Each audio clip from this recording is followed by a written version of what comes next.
a traitor for sticking up for Ukraine? Well, I think somebody should care about the interests of the United States above the interests of another country.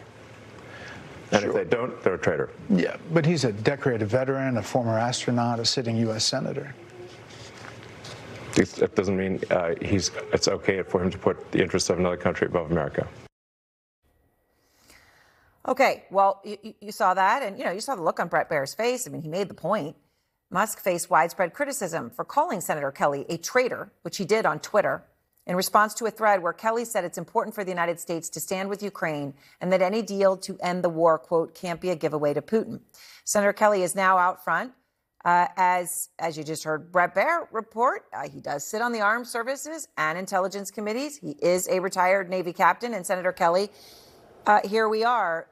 You heard what Elon Musk said, defending, calling you a traitor, making his explanation. At this point, what do you say? Well, I don't even know if he deserves a response, but what I will say is that I've spent an entire career standing up for our country, defending our country, flying in combat over Iraq, flying in space on the space shuttle, serving in the United States Senate. My entire life has been about serving this country. And I always stand with the best interest of our nation. And I will tell you this, Aaron, standing with our allies and standing up for democracy is in the best interest of the United States. And when you consider, who is Elon standing with at this point? A bunch of billionaires? It seems to me that some folks in the administration sort of switch sides here.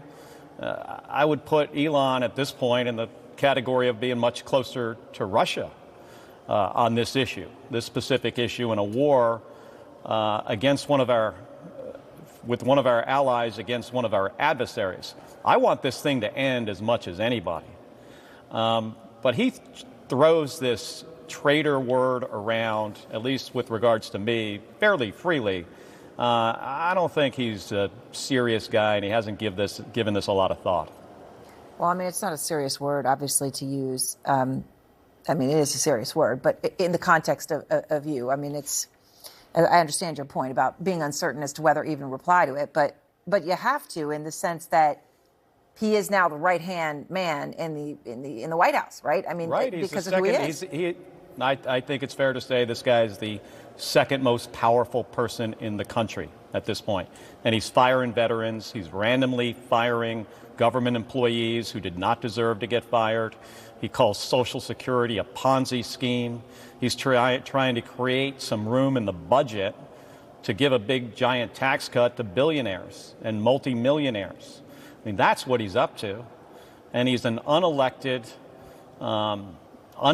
inexperienced, at least when it comes to regard to the federal government and what he's trying to accomplish here. He's an unelected billionaire. And I think he needs to stay in his own lane, making rockets, making cars. He also might be a little upset that I sold his car. Well, I know you sold his car. And in that, in a sense. By the way, Aaron, I sold the car after he called me the traitor the first time. Right. Well, I guess now. So now, I don't even want to make light of it, but I will say, in that sense, Senator, as you're well aware, you're lucky. There are a lot of people who may feel that they want to do that for their political reasons, and they can't, right? Because they can't get another car. It puts people in a really complicated situation. Yeah. I want to ask you, in the context of who you are, your resume, your record, and the committees that you serve on, about that group chat. There, a federal judge ordered the Trump administration to preserve the app messages that they had sent about military strike plans. So it came around that they had to preserve them. Now, Russia's speaking out about that. To your point about Russia, here's what we're hearing from there. The main American scandal, Trump's national security advisor, Waltz, deliberately or accidentally, added editor-in-chief of the U.S. magazine, The Atlantic. And I draw your attention to this, to the work chat of the nation's top officials. We want to get into the chat about Ukraine. It was like mocking. And that was the real risk. And the reason I ask you this, Senator, they want to get into that chat We know that the cell phones of many of the individuals in that are compromised. So maybe Iran could have been in a chat about Houthis, in which case they could have actually intercepted this and killed American pilots. That is something that could have happened. It didn't, thank God, but it could have.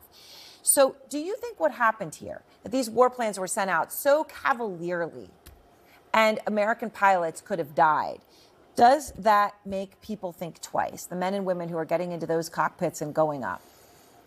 Erin, I've planned strikes from on an aircraft carrier. I've flown off an aircraft carrier 39 times on combat missions defending this country. When you plan a mission, the most closely held information is the timing. When you're going to launch, where you're going, in this case Yemen, and when you're going to get there, time on target.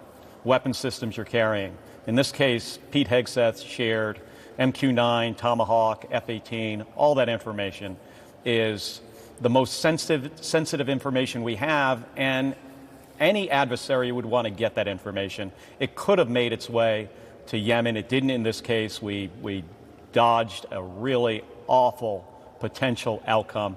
Sure, there are pilots that are nervous about the leadership in the Department of Defense, and that's why I called for the Secretary of Defense's resignation.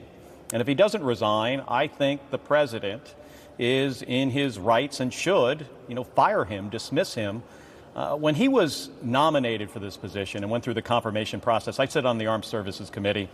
Very quickly, it became clear to me that he was not qualified for this. And we're about 60-something days into this administration. And when you put unqualified people in really hard jobs, you get a really bad outcome. And that's what we saw this